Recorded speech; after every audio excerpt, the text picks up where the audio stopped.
Hay cosas que los huesos saben antes que la mente las entienda. Eso es lo que yo siempre les digo a mis hijos cuando me preguntan cómo fue que me di cuenta. Les digo que no fue una sola cosa. Fue el olor. Fue el silencio. Fue la manera en que mi hija Remedios miró hacia atrás antes de dejarme entrar a su propia casa, como si la casa ya no fuera suya, como si alguien le hubiera cedido los derechos de cada rincón y ella viviera ahí de prestado, con permiso condicionado. Fue todo eso junto, golpeando mis 74 años de golpe, en el instante en que la puerta se abrió y vi sus ojos. Yo no había avisado que iba. Eso es importante que lo sepan. Nunca aviso cuando algo me inquieta porque los avisos dan tiempo de preparar las máscaras. Y a mí los ojos de mi hija sin máscara me habían dicho en 2 segundos lo que tal vez meses de conversaciones telefónicas cuidadosas habían logrado ocultarme. Vi el miedo. No el susto de encontrarse de frente con alguien inesperado, sino el miedo que ya venía cargando, el que no tiene principio en ese momento porque lleva mucho tiempo instalado adentro. Me llamo Consuelo Alcántara Ruiz de Medrano. Nací en Pátzcuaro, Michoacán, hace 74 años, en una casa con piso de tierra y una cocina que olía a canela y a humo de leña desde antes de que yo supiera cómo se olía el miedo. Mi mamá me enseñó a hacer uchepos y a rezar el rosario con los ojos abiertos, porque dijo que Dios también necesitaba que lo miráramos de frente. Mi papá trabajó en la orilla del lago toda su vida y murió con las manos llenas de callos y el corazón lleno de dignidad. Yo soy hija de esa dignidad. Y esa noche, cuando los golpes rompieron la oscuridad de la madrugada y me levanté de la cama con el corazón detenido, supe que toda esa dignidad heredada iba a ser puesta a prueba de una manera que ningún rezo me había preparado a enfrentar.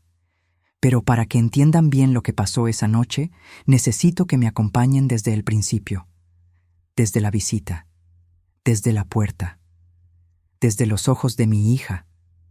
Antes de seguir, necesito pedirles algo. Sé que hay alguien escuchándome ahorita que conoce ese miedo del que les hablo.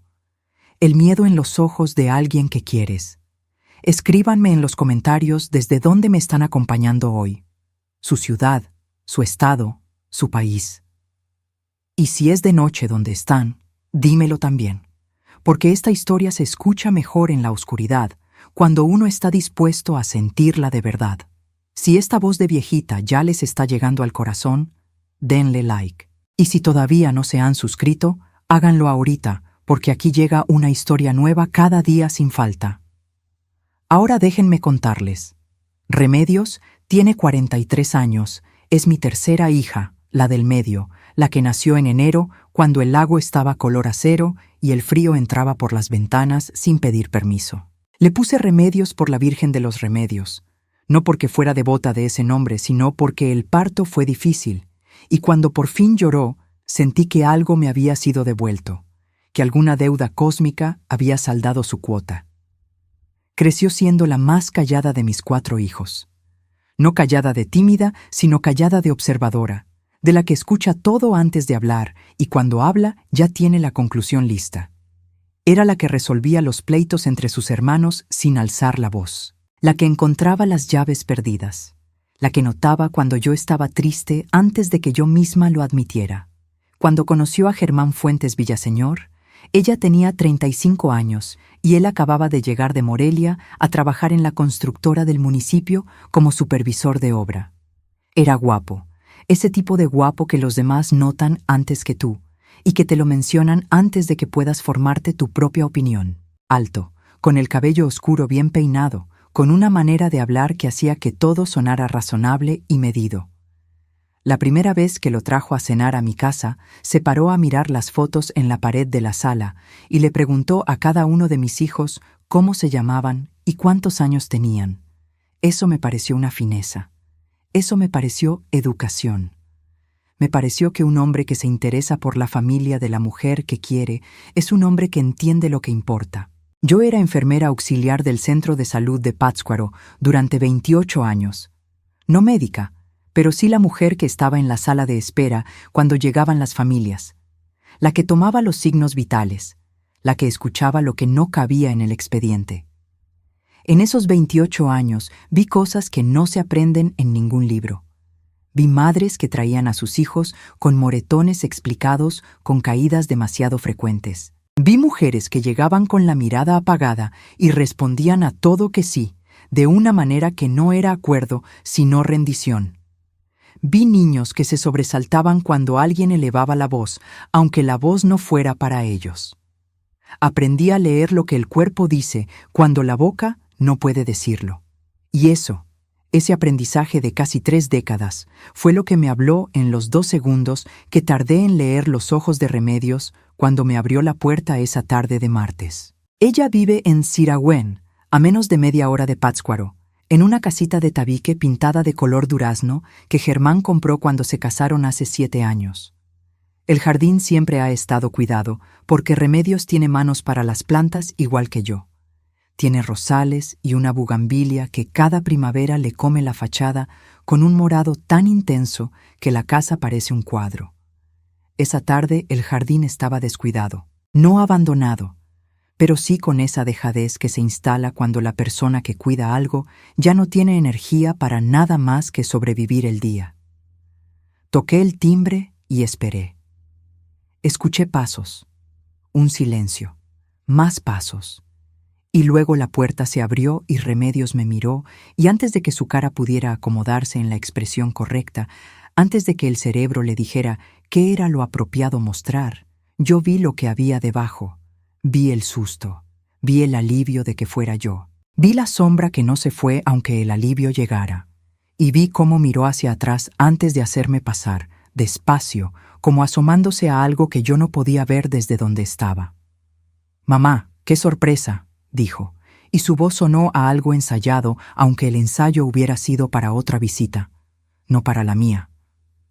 «Pasé por acá y se me antojó el café tuyo», le dije, porque a veces la mentira más pequeña abre más puertas que la verdad directa. La casa por dentro olía diferente, no a suciedad ni a descuido, sino a algo cerrado, a ventanas que no se abren, a un aire que ha estado circulando entre las mismas 4 paredes sin renovarse. Remedios tiene siempre flores frescas en la mesa del comedor, cempasúchil en octubre, gladiolas en primavera, lo que haya en el mercado. Ese día la mesa estaba vacía. El florero estaba ahí pero sin flores, y eso por alguna razón me golpeó más que cualquier otra cosa. Nos sentamos en la cocina. Remedios me hizo el café sin hablar demasiado, y yo me quedé observando sus manos mientras medía el café. Temblaban. No el temblor exagerado de quien tiene frío o miedo visible, sino esa vibración mínima que tiene el cuerpo cuando lleva mucho tiempo tenso y ya no recuerda cómo relajarse del todo. Yo conozco ese temblor. Lo vi durante 28 años en el centro de salud. Germán no estaba. Eso me lo confirmó ella sin que yo preguntara, con una naturalidad un poco demasiado trabajada. Germán anda en obra hasta tarde. Hoy tienen cierre de semana. Asentí. Tomé mi café. Miré el florero vacío. Y en algún momento de esa visita, en medio de una conversación sobre nada importante, vi en los ojos de Remedios ese cansancio específico que no tiene que ver con el sueño, sino con el esfuerzo sostenido de mantener una versión de uno mismo que ya no corresponde a la realidad interior. Quise preguntarle. Casi lo hice 3 veces.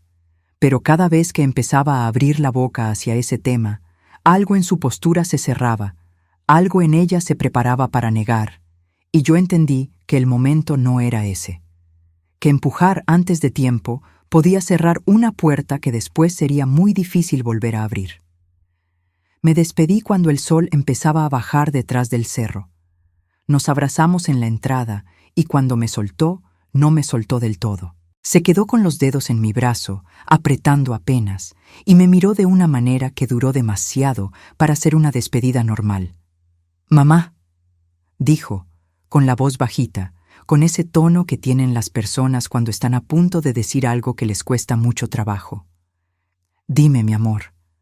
Hizo una pausa, miró hacia adentro de la casa una vez más. Luego me miró a mí. «Si alguna vez llego a tu puerta de madrugada, no me preguntes nada. Nada. Solo déjame entrar. El silencio que siguió a esas palabras fue de los que se quedan grabados. No como un recuerdo que viene y va, sino como una cicatriz que duele cuando cambia el clima. Quise hablar. Quise tomar sus manos y decirle que me contara todo ahí mismo, que no tenía que irse sola con lo que fuera que estaba cargando.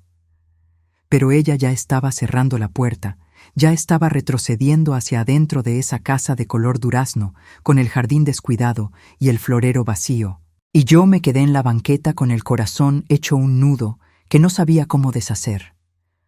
Manejé de regreso a Pátzcuaro con las manos bien aferradas al volante, repasando cada segundo de la visita, el miedo en sus ojos al abrir la puerta, el temblor de sus manos, el florero, la manera en que miró hacia adentro antes de hablar, la petición que no era una petición, sino una advertencia incompleta, un pedido de ayuda envuelto en palabras tan cuidadosas que casi no llegaban a serlo. Esa noche no dormí. Me senté en mi sillón de la sala, el mismo donde mi esposo Norberto se sentaba a escuchar el partido cuando vivía, y me quedé mirando la ventana. Norberto murió hace 11 años de un infarto que no nos avisó.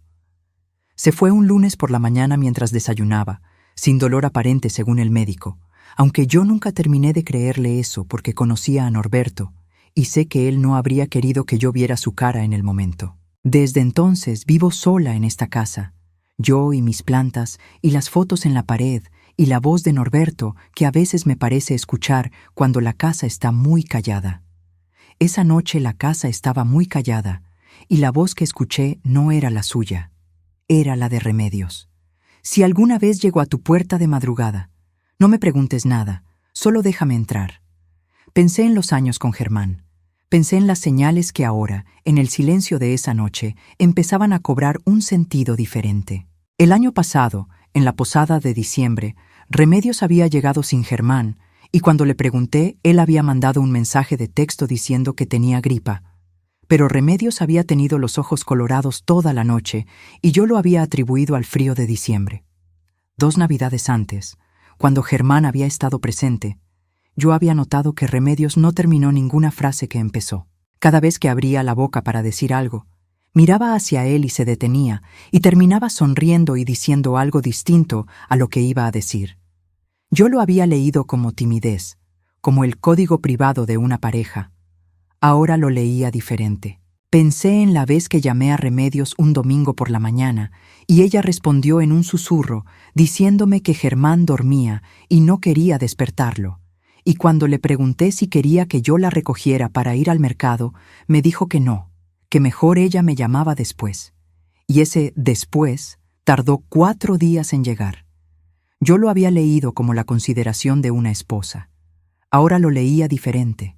Los huesos saben antes que la mente. Y mis huesos llevaban meses sabiendo algo que mi mente había estado muy ocupada explicando de otras maneras. Me dormí en el sillón al amanecer, con el rosario entre los dedos, aunque no lo había rezado. Solo lo sostenía porque el tacto de las cuentas me recuerda que hay algo más grande que mis miedos. Dormí 2 horas. Me desperté cuando la luz entró por las persianas y fui a la cocina a hacerme un café y a decidir qué iba a hacer. No había terminado el primer sorbo cuando el teléfono sonó. Era un número que no reconocí. Dudé. Contesté. Era una voz de mujer, joven, con un tono profesional, pero con algo de urgencia apenas contenida. ¿Es usted Consuelo Alcántara? Sí, con ella. Señora, le hablo del Centro de Salud de Siragüen. Su hija Remedios Medrano Alcántara ingresó anoche. No escuché el resto de la oración completa. Solo escuché el nombre de mi hija, y la palabra ingresó y el mundo se inclinó bajo mis pies, aunque yo estuviera sentada. Me puse los zapatos con las manos temblando, igual que habían temblado las de Remedios la tarde anterior. Agarré las llaves. Salí a la calle con el café todavía humeando en la cocina sin que nadie lo tomara. Y en el camino, mientras el lago de Pátzcuaro aparecía y desaparecía entre los cerros en el amanecer michoacano, me prometí a mí misma lo mismo que me prometo cada vez que el mundo se me cae encima, que no iba a desviar la mirada, que no iba a creerle a ninguna explicación cómoda, que esta vez, a diferencia de otras veces que no les voy a contar todavía, no iba a quedarme callada. El Centro de Salud de Siragüen es un edificio de una planta pintado de blanco con el escudo del DIF en la fachada y una sala de espera con sillas de plástico naranja que llevo 40 años viendo en todos los centros de salud de los municipios de Michoacán. Llegué antes de las 7 de la mañana y la enfermera de guardia, una muchacha de no más de 30 años con el cabello recogido en una trenza muy apretada, me miró con la expresión medida de quien ha aprendido a no mostrar demasiado antes de saber a quién tiene enfrente. Le dije quién era. Me llevó por un pasillo corto hasta una sala de observación con 2 camas. En la segunda cama estaba mi hija. Remedios tenía el labio inferior partido. Tenía una venda en el antebrazo derecho. Tenía una equimosis, que es la palabra técnica para lo que la gente llama moretón, en el pómulo izquierdo, de las que tardan varios días en formarse completamente y en el momento de verse están en esa fase intermedia de verde y amarillo que indica que el golpe no era de anoche, sino de varios días antes. Y tenía en los ojos esa mirada que yo había visto durante 28 años en el Centro de Salud de Pátzcuaro. La mirada de quien ya no espera que creerle le cambie nada. Me acerqué despacio. Me senté en la silla junto a su cama. Le tomé la mano, la que no tenía venda, y no dije nada durante un momento largo porque a veces lo más importante que puedes ofrecerle a alguien es el silencio que no exige nada. «Mamá», dijo en voz baja, «aquí estoy, mi amor». Me caí. Yo no dije nada. Seguí sosteniendo su mano. Porque en 28 años en el centro de salud aprendí que la primera historia siempre es la historia de la caída. Siempre es la escalera, el escalón, el piso mojado, la maceta que se movió. Y también aprendí que contradecir la historia de la caída en los primeros minutos no sirve de nada. Lo que sirve es quedarte. Lo que sirve es que la persona sepa que no tiene que ganarse tu presencia con ninguna versión de los hechos. Así que me quedé. Y estuve con ella mientras el médico de turno, un hombre joven con el cansancio de un turno largo en los ojos, me explicó con palabras cuidadosas que Remedios había llegado la noche anterior traída por un vecino que la había encontrado en la calle, que presentaba contusiones en el torso y el rostro, que habían descartado fracturas, que podía irse en el transcurso del día si sus signos se mantenían estables.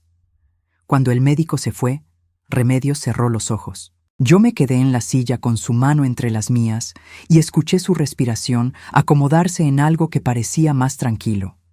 Y pensé en todo lo que no me había dicho en años, en todo lo que yo había visto y explicado de otra manera. Y me prometí que cuando estuviera lista para hablar, yo iba a estar lista para escuchar, no para juzgar, no para decirle que había visto las señales y no había dicho nada, aunque era verdad. Solo para escuchar. Pero antes de que Remedios pudiera hablar, la puerta de la sala se abrió. Y entró Germán. Lo vi antes de que ella lo viera. Vi la manera en que se paró en el umbral y escaneó la habitación, y vi el instante en que sus ojos me encontraron a mí y algo en su expresión se reacomodó. No el alivio de un marido que llega a ver a su esposa herida, algo más calculado, una evaluación, y luego la expresión correcta, la de la preocupación, cayó en su lugar como una moneda en una ranura. «Consuelo», dijo, con la voz suave que siempre usaba conmigo. «Menos mal que está aquí. Yo llegué a casa muy tarde anoche y no estaba cuando pasó. Me llamó el vecino». Asentí. No dije nada. Lo observé acercarse a la cama de Remedios, verla abrir los ojos, observar el instante en que ella lo vio. No vi alivio en los ojos de mi hija al verlo llegar. Vi otra cosa. Vi ese acomodo que hace el cuerpo cuando aprende que tensarse duele menos que relajarse y que el peligro puede llegar en cualquier momento, aunque la cara que te mira parezca tranquila. Germán le tomó la mano, la que yo no sostenía, y le dijo con una ternura que sonaba real porque había sido practicada hasta sonar real. «¿Cómo te sientes, mi amor?» Remedios dijo que bien, que ya se sentía mejor, que había sido un accidente. Y yo escuché cómo su voz se volvía más plana con cada palabra, como si estuviera vaciándola de todo lo que hubiera podido contener. Me quedé 2 horas más. Luego, Germán me ofreció llevarme a mi coche con una amabilidad que no dejaba espacio para rechazarla sin parecer grosera, y yo acepté porque a veces es mejor dejar que la máscara crea que la engañaste. En el camino al estacionamiento, Germán caminó junto a mí y habló de la lluvia que se esperaba para el fin de semana, y del estado de las carreteras en la zona, y de cuánto tiempo llevaba sin visitar Pátzcuaro, y si el mercado de artesanías seguía siendo tan bueno como recordaba. Y yo respondía todo con la misma voz plana de Remedios, vaciada de lo que podía contener. Antes de subir a mi coche, Germán me puso una mano en el hombro. Solo un segundo. Solo el tiempo suficiente para que yo sintiera el peso de ese gesto. Cuídese mucho, Consuelo. Ya sabe que Remedios y yo estamos muy bien. Nada de qué preocuparse. Lo miré a los ojos. Y vi lo que estaba debajo de las palabras. No una amenaza directa. No hacía falta. Era la claridad de alguien que sabe que tiene el control y quiere que tú también lo sepas. Manejé de vuelta a Pátzcuaro con ese peso en el hombro, todavía palpable, aunque su mano ya no estuviera ahí. Quiero pausar aquí un momento porque necesito respirar. Y ustedes también deben necesitarlo después de escuchar todo esto. Si esta historia les está moviendo algo adentro, si están pensando en alguien que conocen mientras escuchan, escríbame en los comentarios. Solo una palabra o un lugar. ¿Desde dónde me acompañan esta noche? ¿Qué hora es allá donde están? Y si alguna vez vieron en los ojos de alguien querido ese miedo del que les estoy hablando, ese que no tiene palabras pero lo reconoces aunque no puedas nombrarlo, cuéntenmelo. Aquí estamos juntos en esto. Denle like si siguen conmigo. Suscríbanse si todavía no lo han hecho. Aquí hay una historia nueva cada día. Y sigo. Esa tarde me senté en mi cocina con un cuaderno que tengo guardado en el cajón de la derecha, el mismo donde guardo las recetas de mi mamá, y empecé a escribir. Escribí la fecha. Escribí la hora. Escribí lo que había visto en el centro de salud, las contusiones, el labio partido, la equimosis en el pómulo, la venda en el antebrazo. Escribí la expresión de Remedios cuando Germán entró. Escribí la mano en mi hombro y las palabras que la acompañaron. Escribí todo con la letra apretada de quien sabe que lo que está anotando podría importar mucho más adelante. En el centro de salud de Pátzcuaro, donde trabajé durante 28 años, había una trabajadora social que se llamaba Esperanza Domínguez. Esperanza era una mujer 10 años menor que yo, delgada, con unos lentes de armazón café que siempre se le resbalaban hacia la punta de la nariz, y una manera de escuchar que hacía que la gente le dijera cosas que nunca había podido decirle a nadie. Yo había trabajado con Esperanza en varios casos a lo largo de los años. Había aprendido de ella cosas que no estaban en ningún manual de enfermería. Había aprendido cómo se construye la violencia en el tiempo, cómo empieza siempre con el control y termina siempre con el aislamiento. Cómo la víctima aprende a leer el estado de ánimo del agresor con una precisión que da miedo porque de esa lectura depende su seguridad. Cómo los niños en esas casas aprenden a ser invisibles. Cuando terminé de escribir en el cuaderno, busqué el teléfono de Esperanza. Ya no trabajaba en el centro de salud, se había jubilado 3 años antes, pero seguíamos hablando de vez en cuando. Contestó al segundo timbre con la voz de quien no estaba dormida aunque eran las 9 de la noche. Consuelo, qué gusto. ¿Estás bien? No muy bien, Esperanza. Necesito hablar contigo de algo, de mi hija. El silencio del otro lado duró exactamente lo que dura el silencio de alguien que ya entiende de qué se trata antes de que le cuentes. Dime. Le conté todo. Le conté la visita sin avisar, los ojos de Remedios, el florero vacío, la petición en la puerta, la llamada del centro de salud, las contusiones, la historia de la caída, la mano de Germán en mi hombro y sus palabras de despedida. Esperanza me escuchó sin interrumpirme hasta que terminé. ¿Cuánto tiempo llevan casados?, preguntó. 7 años. ¿Tienes evidencia de episodios anteriores? No documentada, pero en retrospectiva, sí, varias cosas que leí diferente en su momento. ¿A Remedios tiene a quién más acudir aparte de ti? Sus hermanos están en Morelia y en Guadalajara. No creo que sepan nada. ¿Tiene trabajo propio? Y ahí me detuve, porque recordé que Remedios había dejado su trabajo en la papelería del centro de Siragüen hacía aproximadamente 2 años. Lo había atribuido a que Germán ganaba bien y no había necesidad. Ahora esa explicación también se veía diferente. No, dije, lo dejó hace 2 años. Esperanza respiró despacio. Consuelo, lo que describes tiene un patrón muy claro. No te estoy diciendo nada que no hayas visto en tu trabajo. ¿Sabes lo que es esto? Sí, dije, lo sé. Entonces, sabes que lo más peligroso que puedes hacer en este momento es moverte sin un plan. Y que lo más importante es que Remedios sepa que tiene a dónde ir cuando esté lista, no cuando tú estés lista, cuando ella lo esté. Esa frase me la grabé en el pecho esa noche.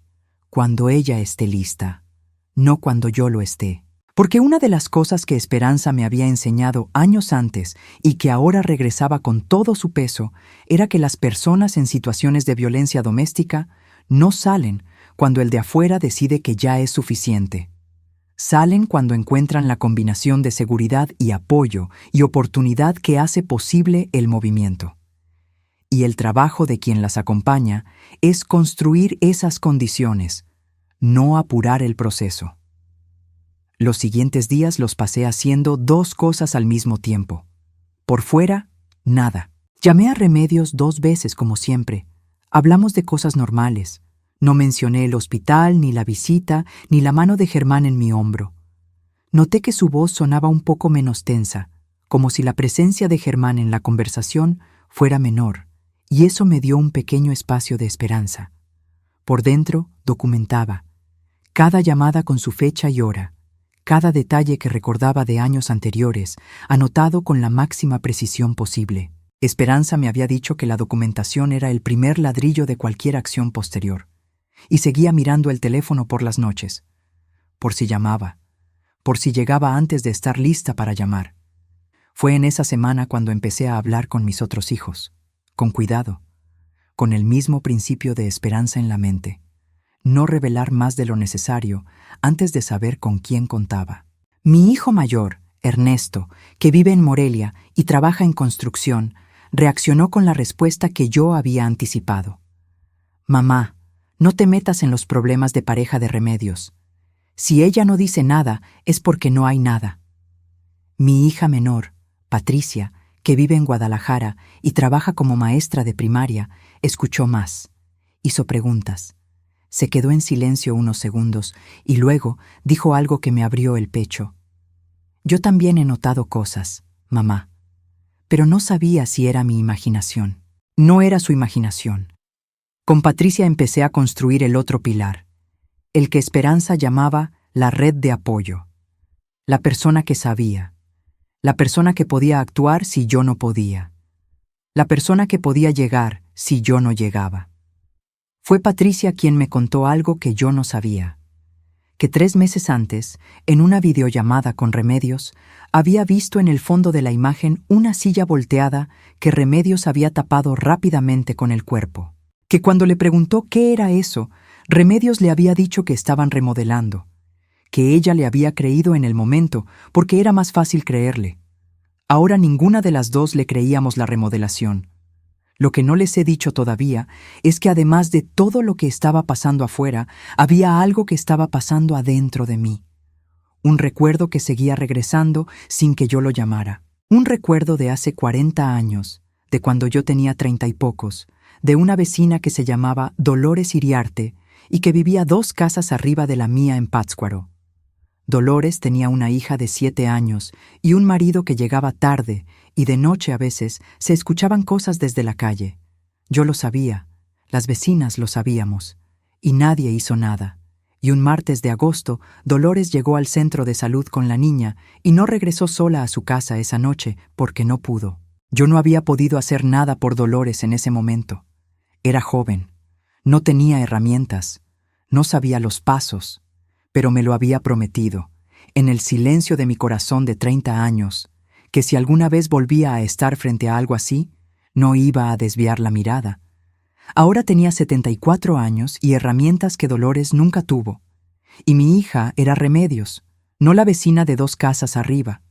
y no iba a desviar la mirada. Esa noche, la noche del 10º día desde la visita al hospital, me fui a la cama a las 10 como siempre. Puse el rosario en la mesita de noche. Apagué la luz. Y a las 2:15 de la madrugada, los golpes en la puerta me despertaron. 3 golpes. Una pausa. 2 golpes más. Me levanté en la oscuridad. Me puse las pantuflas. Caminé por el pasillo con el corazón haciendo exactamente lo que hace el corazón cuando has estado esperando algo y llega de todas formas más repentino de lo que esperabas. Me paré frente a la puerta, y antes de tocar la manija, sentí un miedo que no había anticipado. ¿Y si no era Remedios? ¿Y si era Germán? ¿Y si ella le había contado mi nombre, mis visitas, mis llamadas, y él había venido primero? Puse la mano en la manija sin abrirla todavía, y dije en voz baja, con la voz que solo sale cuando el miedo y el amor pelean por el mismo espacio. ¿Quién es? Y del otro lado de la puerta, en la oscuridad de la madrugada michoacana, escuché la voz de mi hija. La abrí. Remedios entró con una bolsa de tela colgada en el hombro, la misma bolsa verde que le había regalado yo hace 3 años, en su cumpleaños con un bordado de chuchulucos en la orilla, y traía puesta una chamarra de mezclilla encima de la pijama. Traía los pies en guaraches, traía el cabello suelto y revuelto de quien salió sin tiempo de peinarse, y traía en la cara algo que tardé un segundo en identificar porque no era la expresión que yo había estado preparando en mi mente durante 10 días. No era terror, no era llanto, era una especie de determinación agotada, la cara de alguien que tomó una decisión que le costó todo, y ya del otro lado no le queda energía para nada más que estar parada. La dejé entrar, cerré la puerta con llave, puse el pasador, y no le pregunté nada, tal como me había pedido, aunque cada célula de mi cuerpo quería preguntar todo al mismo tiempo. La llevé a la cocina. Puse a calentar leche porque el café a las 2 de la madrugada no le iba a hacer bien a ninguna de las dos. Saqué el pan dulce que siempre tengo en la alacena, unas conchas de la panadería de don Heriberto que quedan en la calle Lerdo, y las puse en el plato sin decir nada. Remedios se sentó en la silla de siempre, la que está junto a la ventana, y puso la bolsa verde en el piso junto a sus pies y se quedó mirando la mesa. Esperé a que la leche calentara. La serví en las tazas de barro que tengo desde que me casé, las que tienen pintadas unas flores azules que ya se ven borrosas de tanto lavarlas. Puse la taza frente a ella, me senté en mi silla de siempre, la de enfrente, y esperé. Remedios tomó la taza con las 2 manos, la sostuvo sin tomar, miró las flores azules en el barro, y empezó a hablar. No les voy a repetir todo lo que me dijo esa noche, porque hay cosas que pertenecen solo al espacio entre una madre y una hija en una cocina a las 2 de la madrugada, con leche caliente y el silencio de Pátzcuaro afuera. Pero sí les voy a decir lo que me importa que sepan, lo que yo necesito que entiendan si tienen a alguien en su vida que podría estar viviendo algo parecido. Me dijo que había empezado en el 2.º año de matrimonio, no con golpes, con palabras, con la manera en que Germán le decía las cosas, con esa forma de hablar que hace que tú empieces a dudar de tu propia memoria, de tu propia percepción, de si lo que viste realmente sucedió o si tu cabeza lo está inventando. Me dijo que había llegado un momento en que no sabía si lo que ella recordaba de una conversación era lo que había pasado o si era su imaginación, porque Germán siempre tenía una versión diferente, y siempre la suya sonaba más razonable. Me dijo que había empezado a preguntarse si estaba perdiendo la razón. Eso tiene un nombre. En la psicología clínica se llama gaslighting, y es el proceso sistemático por el cual una persona niega la realidad de otra hasta que esa persona empieza a dudar de sí misma. La abuela no necesita saber el nombre, la abuela necesita reconocer el patrón. Y el patrón es este. Cuando alguien que quieres te hace dudar consistentemente de lo que viste, escuchaste y sentiste, cuando tu memoria siempre resulta equivocada y la de ellos siempre resulta correcta, cuando terminas las conversaciones sintiéndote confundida y un poco avergonzada, sin saber bien por qué, eso no es un problema de tu memoria. Eso es alguien trabajando activamente para que no confíes en ti misma. Me dijo que cuando empezaron los golpes, 4 años después de casados, ya llevaba tanto tiempo dudando de sí misma que su primer pensamiento fue que tal vez lo había provocado, que tal vez había dicho algo mal, que tal vez había malinterpretado la situación. Ese es el resultado de años de que te convenzan de que tu percepción no vale. Escuché todo sin interrumpir, sin llorar, aunque por dentro estaba llorando con cada palabra. Sin decirle por qué no me dijiste antes, aunque esa pregunta me quemaba los labios, porque Esperanza me había enseñado que esa pregunta, aunque viene del amor, la persona que la escucha la oye como una acusación. Cuando terminó de hablar, el reloj de la cocina marcaba las 4 menos cuarto de la madrugada. La leche estaba fría, el pan dulce sin tocar. Le dije lo único que importaba decirle en ese momento. Te creo, mi amor, todo lo que me dices, te lo creo. Y Remedios, mi hija de 43 años, mi hija callada y observadora, mi hija que encontraba las llaves perdidas y resolvía los pleitos sin alzar la voz, se dobló sobre la mesa y lloró como no la había visto llorar desde que era niña. Y yo le puse la mano en la espalda y la dejé llorar todo lo que necesitara, porque ese llanto era años de peso soltándose, y el peso que se suelta necesita espacio para caer. Necesito pausar aquí, porque lo que acabo de contarles es pesado de cargar, y quiero que sepan que no están solos con este peso. Si están escuchando esto y reconocen algo de lo que describe mi hija, si hay alguien en su vida que duda constantemente de su propia memoria, que siempre termina las discusiones sintiéndose equivocada, que ha ido dejando de ver a sus amigos y familiares de a poco sin que haya habido una razón clara, por favor escríbanme en los comentarios. Solo un comentario. ¿Desde dónde me están escuchando? ¿Qué hora es allá? Si están solos o acompañados esta noche. Eso me importa saberlo.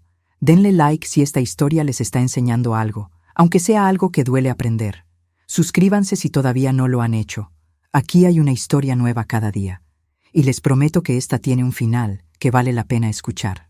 Sigo. Esa noche Remedios durmió en el cuarto de huéspedes, el que era de Patricia cuando vivía aquí, con la cama tendida de flores bordadas que mi mamá me dejó y que yo nunca he podido cambiar porque algo de ella sigue en esas flores. Yo no dormí. Me senté otra vez en el sillón de Norberto y pensé en los pasos que Esperanza y yo habíamos hablado. Y pensé en la bolsa verde, y en los guaraches en lugar de zapatos, y en que Remedios había salido de su casa con lo que había podido agarrar en minutos, que era la bolsa de tela con lo que cupiera y la chamarra encima de la pijama. A las 7 de la mañana llamé a Esperanza. Contestó al primer timbre, lo que me dijo que tampoco había dormido bien o que ya estaba esperando mi llamada, con ella nunca se sabe. Ya está aquí, le dije. Un silencio. ¿Está bien? Está lastimada pero está entera. Durmió. Bien. Consuelo, lo primero que necesitas hacer hoy, antes de mediodía si pueden, es ir al Ministerio Público. No al DIF todavía, primero al MP, porque lo que describes es violencia familiar, y eso es un delito que se persigue de oficio en Michoacán desde 2020. Tienen que presentar la denuncia con las lesiones documentadas mientras son visibles. Anoté todo. Esperanza me dio el nombre de la Fiscalía Especializada en Delitos contra la Familia que opera en el municipio y me dijo que pidiera específicamente hablar con una agente mujer si podían, que en esa fiscalía había una agente del Ministerio Público que conocía bien estos casos y que se llamaba Adriana Castellanos. ¿Y Germán? Pregunté. Por ahora no sabe dónde está. Eso es a su favor. Tienen tiempo antes de que empiece a buscarla activamente. Úsenlo. Fui al cuarto de Patricia y abrí la puerta con cuidado. Remedios ya estaba despierta, sentada en la cama con las rodillas recogidas al pecho y la bolsa verde en el regazo como si fuera un escudo. Me senté junto a ella. ¿Dormiste algo? Un poco. ¿Cómo están tus heridas? ¿Tienes dolor? Asintió con la cabeza apenas. Le di 2 tabletas de paracetamol que fui a buscar al botiquín y un vaso de agua, y esperé a que las tomara. Luego le dije lo que necesitaba decirle. Le expliqué lo de la denuncia. Le expliqué por qué era importante hacerlo hoy con las lesiones visibles. Le expliqué que existía una fiscalía especializada. Le expliqué que Esperanza Domínguez, a quien ella conocía de cuando era niña porque había venido a la casa muchas veces, me había dado el nombre de alguien de confianza. Remedios me escuchó. Y luego dijo algo que me dolió más que cualquier otra cosa que había dicho la noche anterior. ¿Y si no me creen? En 28 años en el centro de salud, escuché esa pregunta muchas veces. Es la pregunta que hace quien lleva tanto tiempo sin ser creído que ya asume que la incredulidad es la respuesta predeterminada. Es el resultado de que alguien haya trabajado sistemáticamente para que su versión de los hechos parezca poco confiable. Yo voy contigo, le dije, y te voy a creer delante de ellos aunque no me crean a mí. Y tienes las lesiones en el cuerpo que hablan por ti aunque tú no puedas hablar. Algo cambió en su cara. Pequeño, pero lo vi. Desayunamos rápido, huevos con epazote porque eso es lo que había y porque el cuerpo necesita comer aunque el estómago esté cerrado de tensión. Le presté ropa a Remedios, una blusa azul mía y unos pantalones de mezclilla que le quedaron un poco grandes, pero que eran mejores que la pijama. Le presté unos tenis también. Y salimos antes de las 9 hacia Pátzcuaro, donde queda la fiscalía. En el camino Remedios miraba por la ventana del copiloto con una expresión que yo trataba de leer sin distraerme del volante. No era miedo exactamente. Era esa combinación de alivio y terror que tiene quien acaba de dar un paso sin red y todavía no sabe dónde va a aterrizar. A la mitad del camino, cuando el lago apareció entre los cerros con esa luz de mañana que lo pone color plata, Remedios dijo sin voltearse a verme: ¿Cómo supiste, mamá? Esa tarde que llegaste sin avisar, ¿cómo supiste que algo estaba mal? Le dije la verdad. Le dije que los huesos saben antes que la mente, que sus ojos me lo dijeron en el momento en que la puerta se abrió, que el florero vacío me lo confirmó, que 28 años en el centro de salud me habían dado un vocabulario para leer cosas que la gente prefiere no leer. Yo pensé que nadie se había dado cuenta, dijo. Patricia también se había dado cuenta. Se quedó callada un momento. ¿Cuánto tiempo llevan sabiéndolo? Yo, unos meses de sospechar y 10 días de saber. Patricia, quizás más tiempo del que ella misma entiende. Remedios cerró los ojos. ¡Qué vergüenza! Y ahí tuve que detenerme. No el coche, sino yo, desde adentro.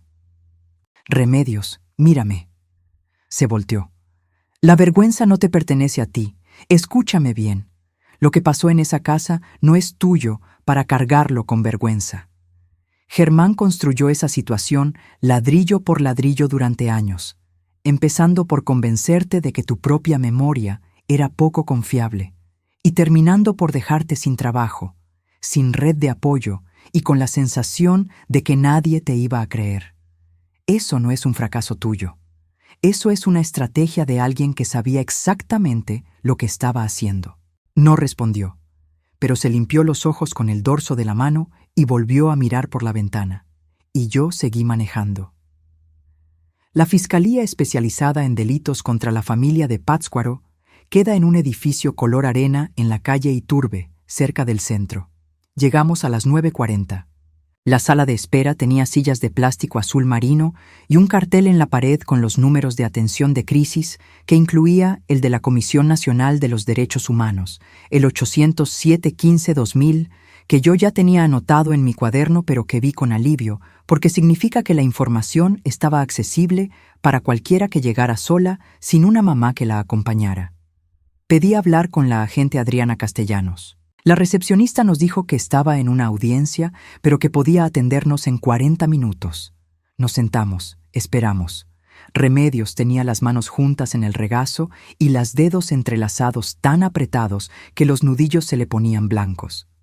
Adriana Castellanos resultó ser una mujer de unos 40 años, cabello muy corto, con lentes de armazón oscuro y una manera de sentarse que comunicaba atención sin prisa. Nos recibió en su oficina pequeña con una planta de nopal en el alféizar de la ventana, lo que por alguna razón me pareció una buena señal, aunque sé que es irracional.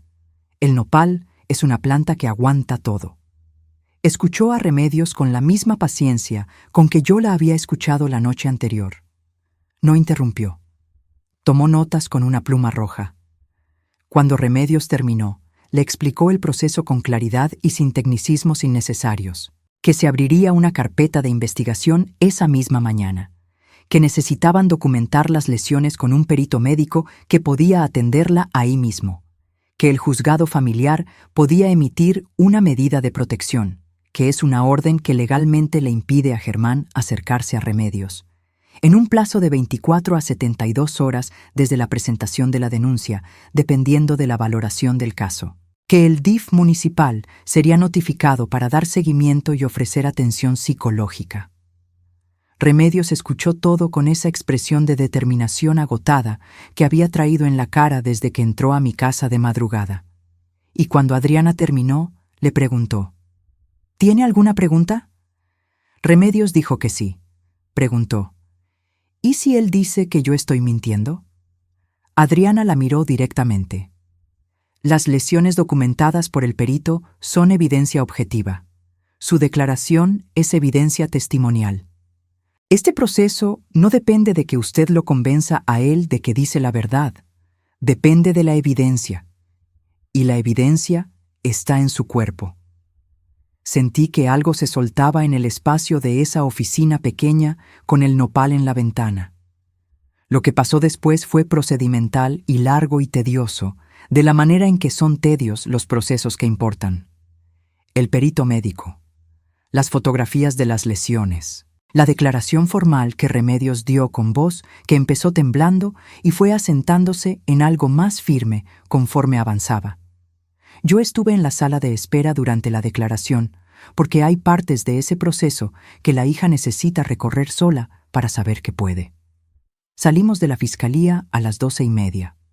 Remedios traía en la mano una hoja con el número de carpeta de investigación y el número de seguimiento para la medida de protección. La traía con las dos manos, con el mismo cuidado con que se carga algo frágil, que al mismo tiempo es lo más sólido que has tenido en mucho tiempo. Nos fuimos a comer a un restaurante pequeño en el centro, uno de esos con mantel de plástico a cuadros rojos y blancos, y una señora que te trae el agua sin que la pidas. Pedimos sopa tarasca y corundas con crema. No hablamos mucho. No hacía falta.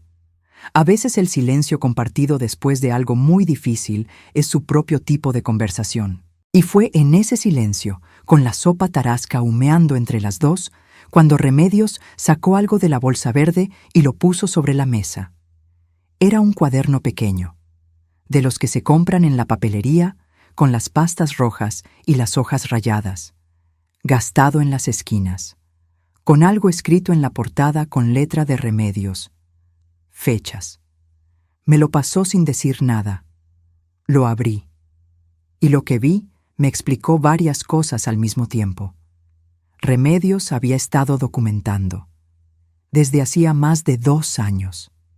Fechas y horas y descripciones escritas con letra apretada y precisa. Episodios. Palabras exactas. Marcas en el cuerpo descritas con detalle clínico. La misma respuesta instintiva que yo había tenido con mi cuaderno en la cocina. Ella la había tenido sola, en silencio, sin saber que yo estaba haciendo lo mismo desde el otro lado. La miré. Tenía los ojos secos, pero brillantes. Lo empecé porque pensé que si algún día me pasaba algo, alguien necesitaría saber la verdad. Dijo. Cerré el cuaderno. Se lo devolví.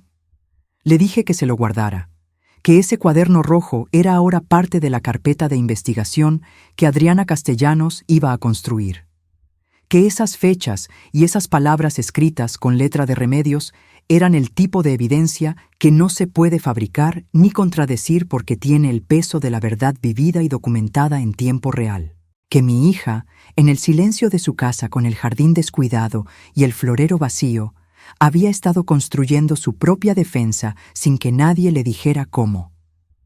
Pagué la cuenta.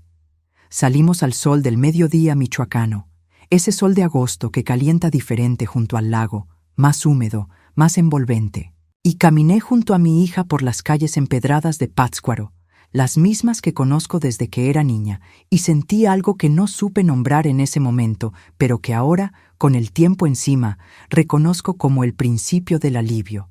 Solo el principio. Todavía faltaba mucho.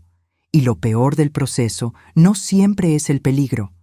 A veces lo peor es lo que viene después del peligro, cuando el cuerpo empieza a soltar lo que cargó y descubres todo el peso que habías estado sosteniendo sin darte cuenta. Esa tarde, cuando regresamos a mi casa, sonó el teléfono de Remedios. Era Germán. Remedios me miró con el teléfono en la mano, y en su cara estaba la pregunta que no podía hacer en voz alta, porque contestar en voz alta significaba entrar al territorio de las decisiones que cambian todo de manera irreversible. ¿La respondo o no la respondo? Y detrás de esa pregunta había 7 años de condicionamiento que le decían que no contestar tenía consecuencias, que el silencio se pagaba, que era más seguro estar disponible siempre que arriesgarse a lo que pasaba cuando no estabas. Le puse la mano en el brazo. Le dije con calma: no tienes que contestar. Vio el teléfono sonar 2 veces más. Lo apagó y lo puso en la mesa boca abajo, como si necesitara no verlo, aunque ya no sonara. Eso fue a las 2 de la tarde. A las 4 había 12 llamadas perdidas. A las 5:30 había un mensaje de texto que Remedios leyó sin mostrármelo, y cuyo contenido deduje por cómo cambió su expresión al leerlo. No de miedo inmediato, sino de ese cansancio profundo de quien reconoce un patrón y sabe exactamente a dónde lleva, aunque esperaba no tener que volver a recorrerlo. ¿Qué dice?, le pregunté. Que se está preocupando, que si estoy bien, que si me pasó algo. Pausa. Que si alguien me metió ideas en la cabeza. Esa última frase me la guardé.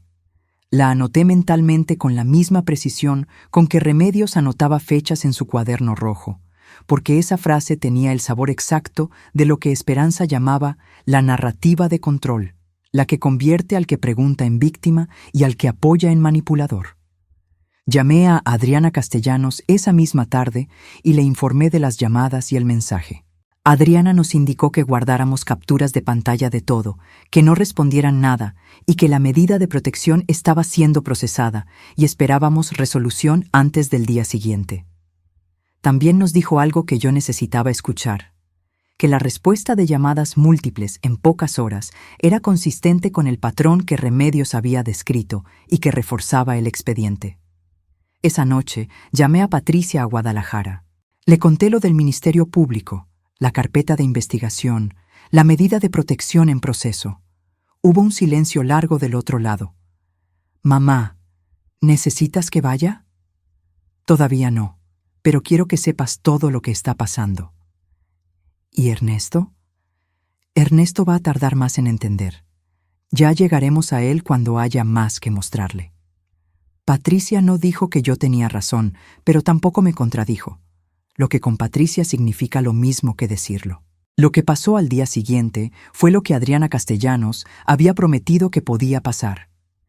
La medida de protección fue emitida por el juzgado familiar antes del mediodía.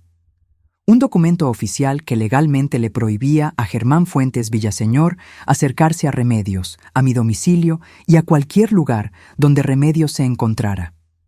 Cuando Adriana me llamó para informarme, yo estaba en la cocina haciendo atole de guayaba y tuve que sentarme porque las piernas no me sostuvieron del todo.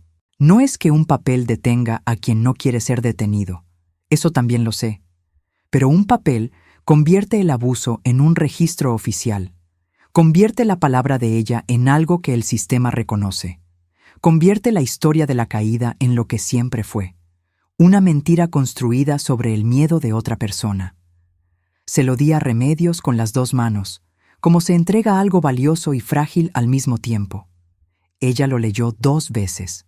Lo dobló con cuidado. Lo guardó en la bolsa verde, junto al cuaderno rojo.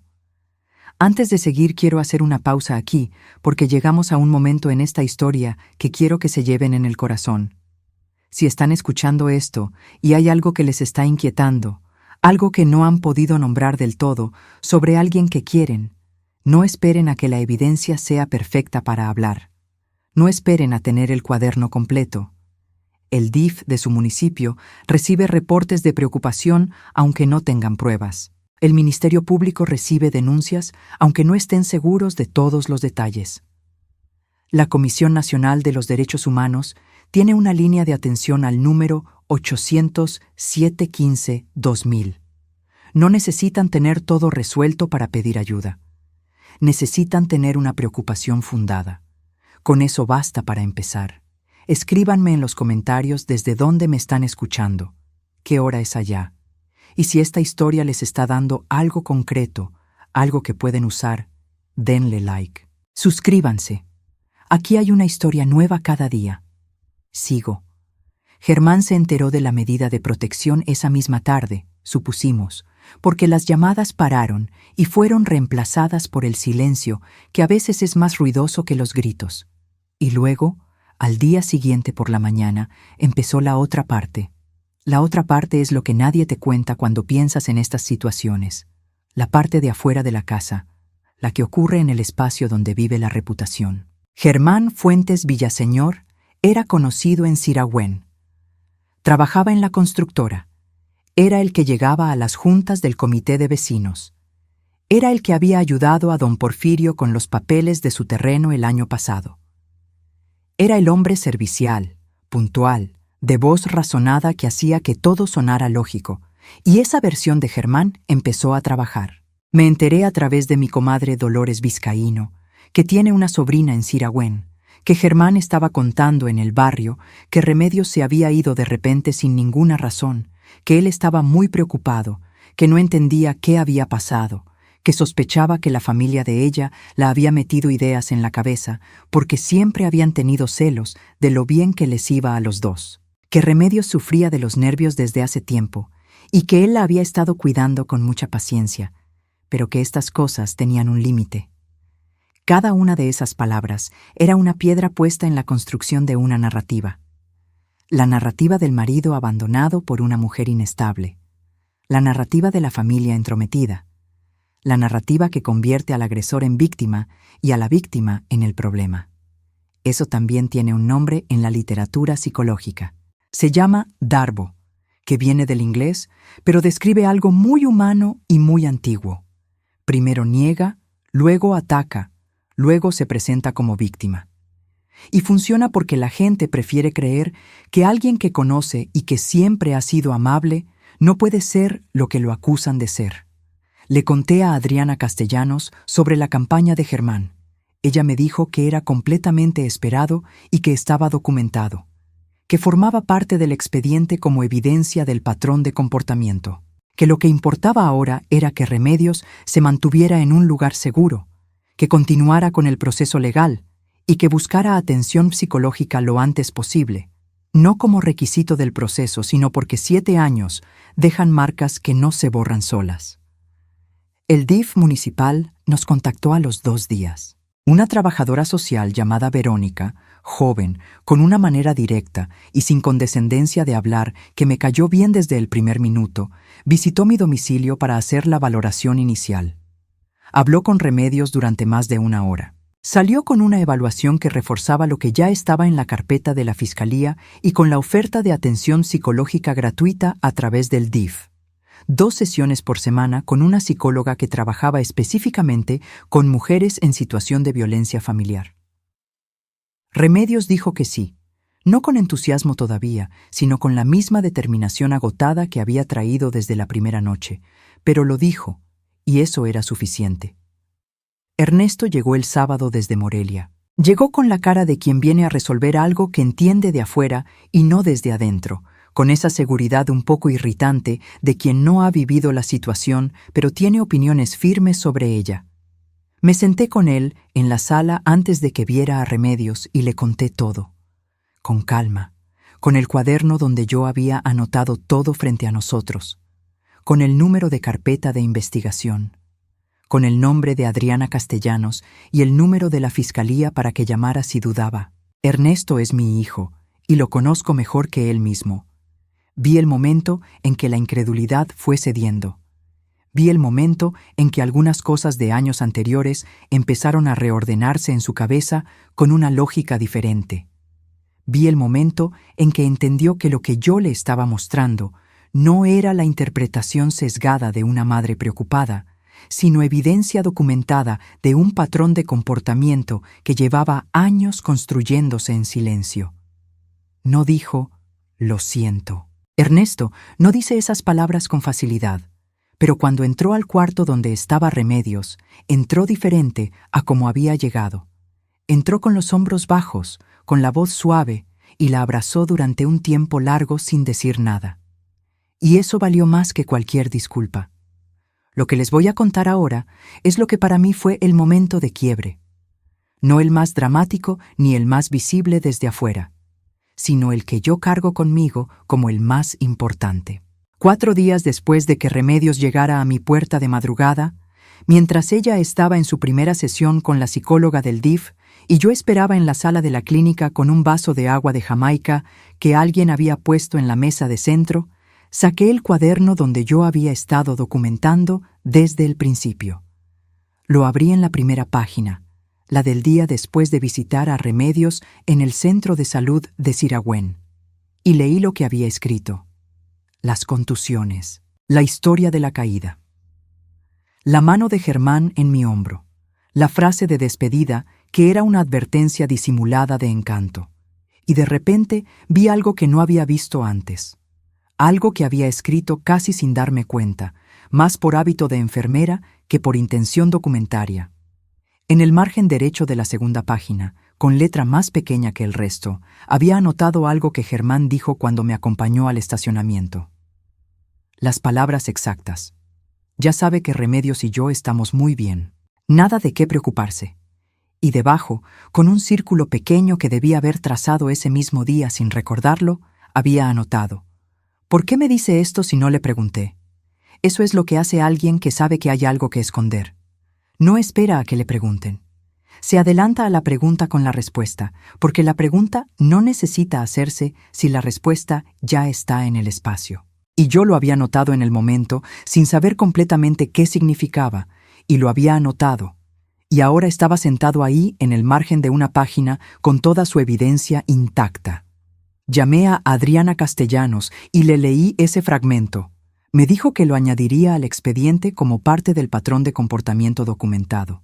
Me preguntó si podía llevarle el cuaderno. Le dije que sí, que haría una copia y le llevaría el original. El proceso legal siguió su curso, que es largo y no siempre recto, y tiene tramos que desesperan. Pero siguió. La carpeta de investigación creció. El cuaderno rojo de Remedios fue entregado formalmente como evidencia documental. Adriana nos informó que había al menos una persona más que había tenido contacto con Germán en una relación anterior y que había sido localizada por la fiscalía.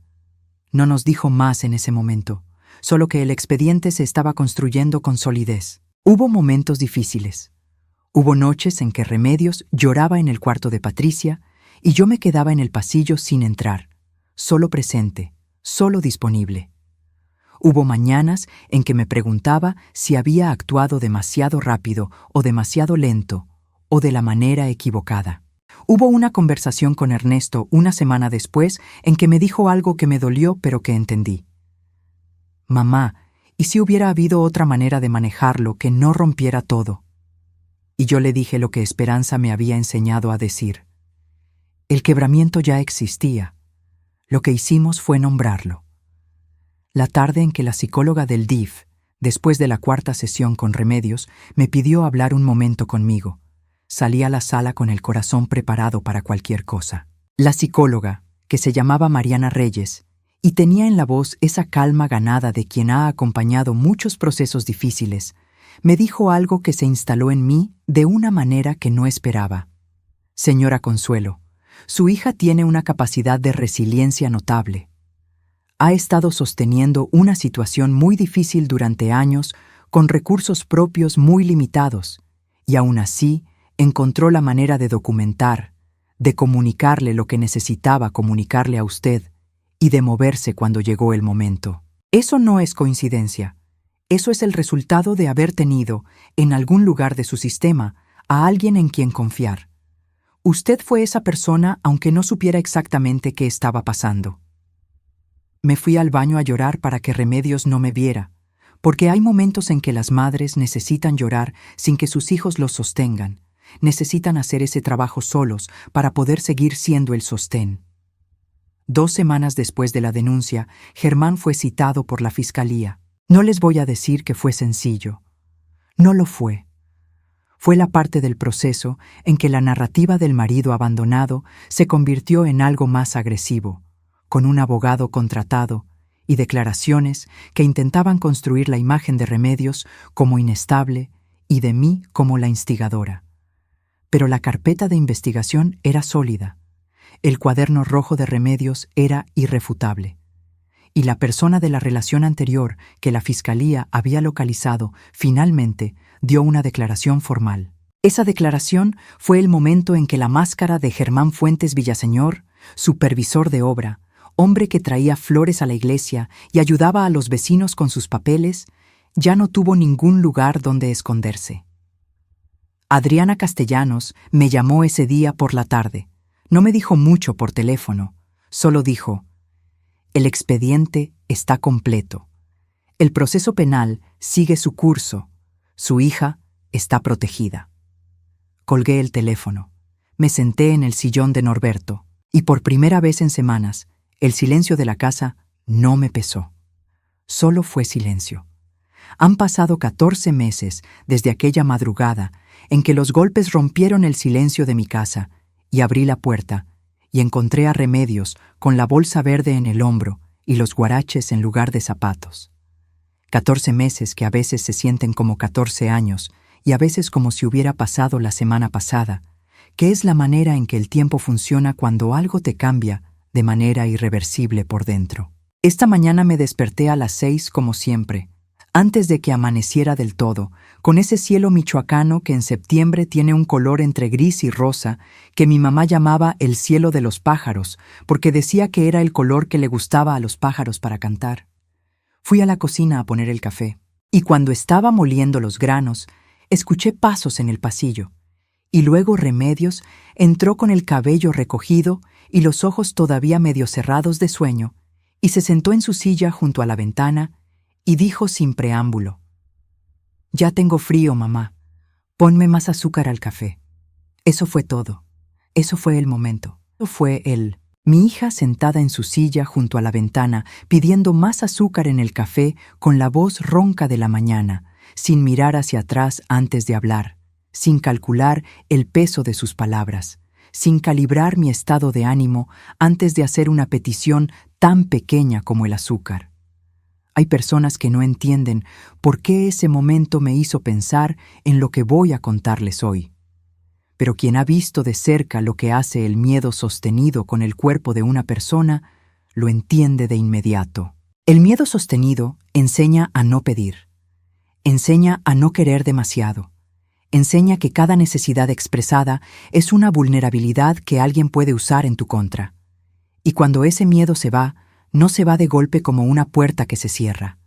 Se va de a poco, en gestos pequeños, en peticiones ordinarias, en la capacidad de decir: «Me da frío, ponme más azúcar», sin que el mundo se detenga a esperar la respuesta. Remedios vive conmigo desde hace 14 meses, no como un plan permanente, sino como el tiempo que el proceso necesitó para asentarse. El proceso legal sigue su curso, que es lo que hacen los procesos legales en México, con su tiempo propio y sus recovecos y sus momentos de avance y sus momentos de espera que desesperan. Germán Fuentes Villaseñor enfrentó cargos formales ante la Fiscalía de Michoacán por violencia familiar, que es un delito tipificado en el Código Penal del Estado. El proceso penal avanza. No hay sentencia todavía mientras les cuento esto. Y no voy a prometerles una justicia instantánea y perfecta, porque eso no sería verdad, y ustedes merecen la verdad. Pero hay un expediente. Hay una carpeta de investigación con evidencia documentada. Hay una declaración de otra mujer que finalmente pudo hablar. Y hay medidas de protección vigentes que el sistema ha respetado. La justicia no siempre llega completa. A veces llega incompleta y tarde, y con más papeles de los que deberían ser necesarios. Pero llega. Y mientras llega, Remedios está aquí, en su silla junto a mi ventana, con su café con más azúcar. Antes de contarles lo que quiero que se lleven de esta historia, necesito pausar y decirles algo directo. Esta historia no es solo la historia de Remedios y mía. Es la historia de miles de familias en México que están viviendo ahora mismo lo que nosotras vivimos, con diferentes nombres y diferentes estados y diferentes versiones de la misma máscara y el mismo miedo. Y si alguien de quienes me escuchan reconoce algo en lo que les he contado, si hay una cara que se les vino a la mente mientras escuchaban, quiero que sepan que no están solos ni solas con eso. Escríbanme en los comentarios. ¿Dónde están? ¿Qué hora es allá? Si están viendo esto solos o acompañados. Si esta historia les llegó cuando más la necesitaban. Yo leo cada comentario. Cada uno. Denle like si llegaron hasta aquí. Suscríbanse si todavía no lo han hecho, porque aquí hay una historia nueva cada día y algunas de ellas pueden llegar a los oídos correctos en el momento correcto. Ahora déjenme terminar. El proceso de sanación de Remedios no fue una línea recta. Nunca lo es. Fue una espiral, que es diferente, porque en la espiral a veces regresas a un punto que ya creías haber dejado atrás. Pero cuando regresas, no estás exactamente en el mismo lugar que antes. Estás un poco más arriba, con más herramientas, con más comprensión, aunque desde afuera parezca que retrocediste. Hubo noches en que la escuché llorar en el cuarto de Patricia. Noches en que no llamé a la puerta, sino que me senté en el pasillo y esperé, porque a veces la presencia sin intrusión es el único acompañamiento posible. Hubo mañanas en que llegaba al desayuno con los ojos de quien no durmió y no decía nada, y yo tampoco decía nada, y desayunábamos en silencio, y eso también era una forma de estar juntas. Hubo una tarde, como 3 meses después de que llegó, en que Remedios estaba regando mis plantas en el patio y se detuvo frente al rosal que siempre le ha costado trabajo y lo estuvo mirando un rato largo. Yo la observé desde la cocina sin que ella me viera. Y luego la vi sacar una hoja seca de entre las ramas con mucho cuidado, con esa delicadeza que tienen las manos que saben tocar cosas vivas, y la guardó en el bolsillo del delantal. No sé por qué hizo eso. No le pregunté. Pero algo en ese gesto me dijo que algo estaba regresando a ella. La atención al mundo que la rodea, la capacidad de notar algo pequeño y encontrarle un lugar. La psicóloga Mariana del DIF la tuvo durante 9 meses.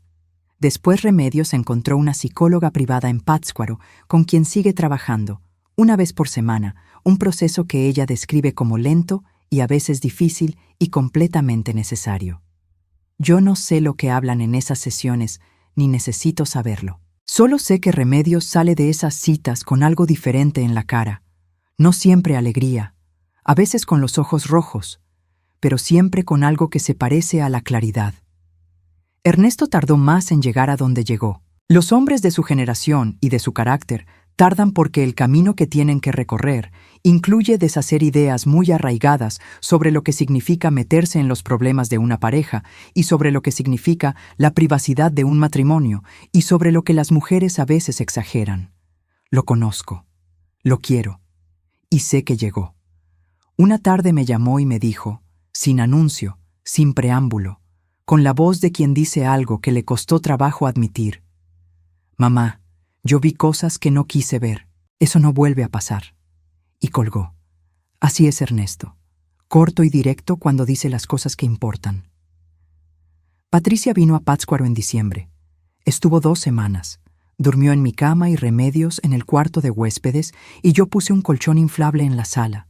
Y dormí con más paz de la que había dormido en meses, porque tener a mis 2 hijas bajo el mismo techo me devolvió algo que no sabía que me faltaba. Patricia y Remedios tuvieron conversaciones largas que yo no escuché. Solo sé que una noche las escuché reírse en la cocina, esa risa de hermanas que tiene su propio idioma, y me quedé en el pasillo un momento solo para escucharla, porque la risa de mis hijas es el sonido que más me recuerda que la vida sigue adelante aunque uno crea que se detuvo. La bolsa verde de bordado de chuchulucos está colgada en el gancho de la puerta del cuarto de Remedios. Ya no es la bolsa de la urgencia ni la bolsa de lo que se carga cuando se huye. Es solo una bolsa. Pero yo la miro cada vez que paso por ese pasillo y no la veo vacía.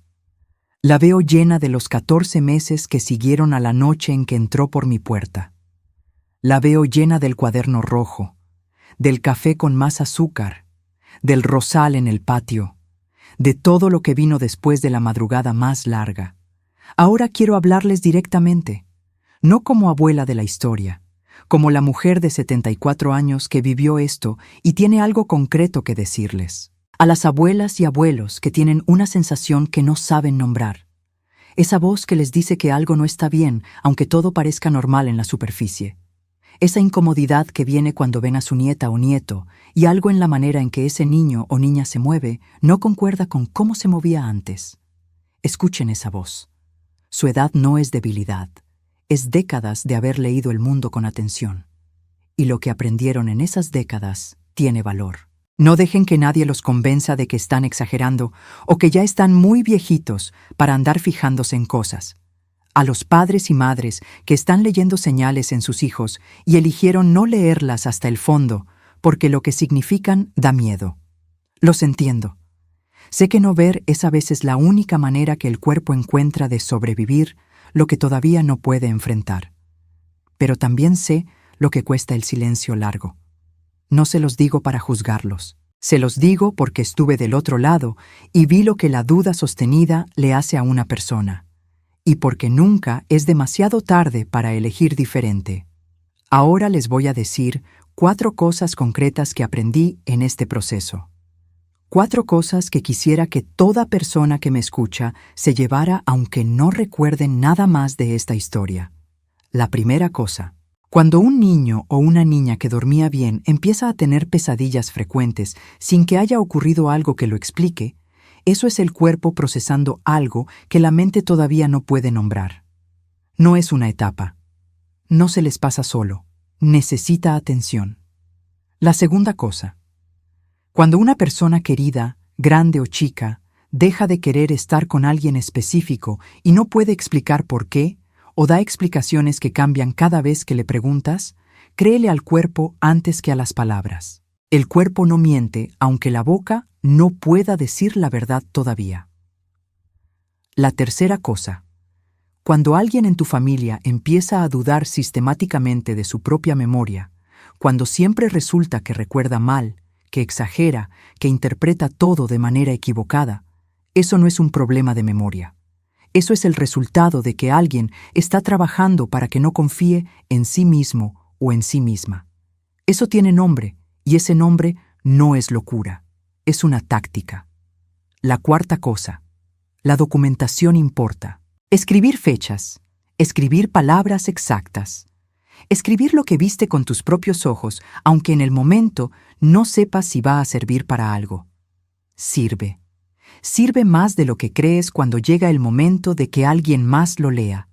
Y ahora los recursos, porque de nada sirve reconocer el problema si no saben a dónde ir. El DIF municipal o estatal, el Sistema para el Desarrollo Integral de la Familia, tiene presencia en todos los municipios de México. No necesitan tener una denuncia formal ni evidencia perfecta para acercarse. Necesitan una preocupación fundada. El DIF recibe reportes, hace visitas de valoración y puede conectarlos con los siguientes pasos.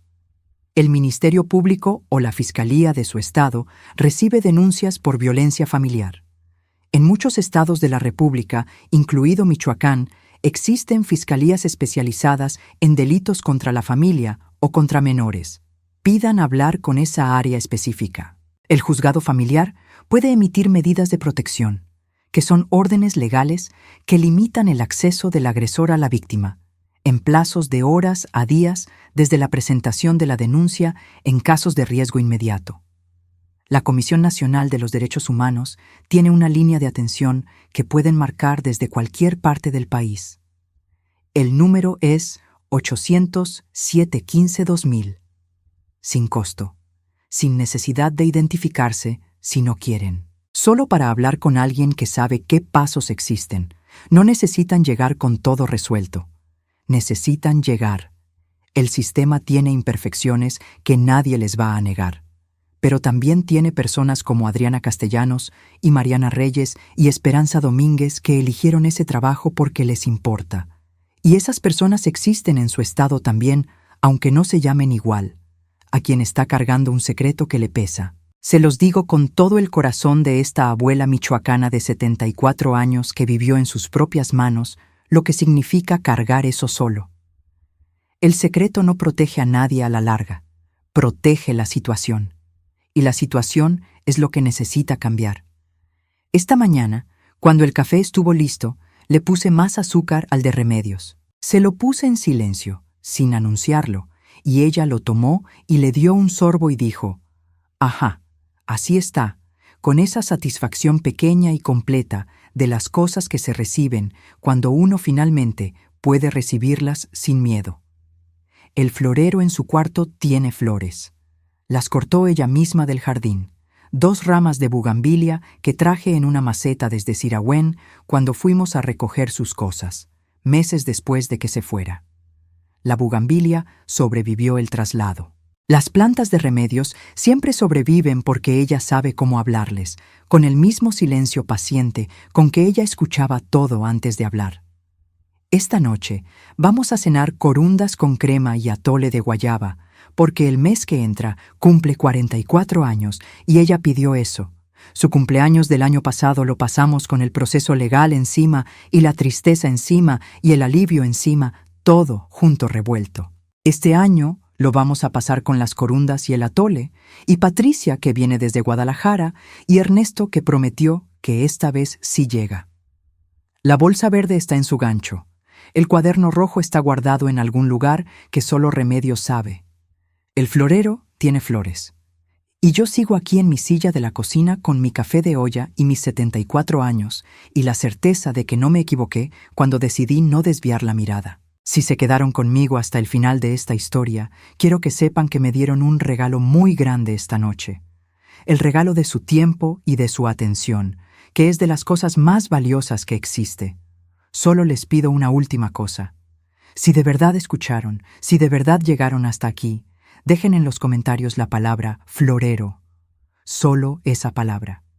Las personas que se quedaron conmigo de verdad van a entender por qué esa palabra importa. Y compartan este video con alguien que pueda necesitar escucharlo, porque hay historias que llegan a los oídos correctos en el momento exacto en que hacen falta. Denle like si esta historia les movió algo. Suscríbanse si todavía no lo han hecho, porque aquí hay una historia nueva cada día sin falta. Y cuídense mucho por allá, desde donde sea que me estén escuchando esta noche. De todo el corazón de esta viejita michoacana al de ustedes, muchas gracias. Cuídense y cuiden a los suyos.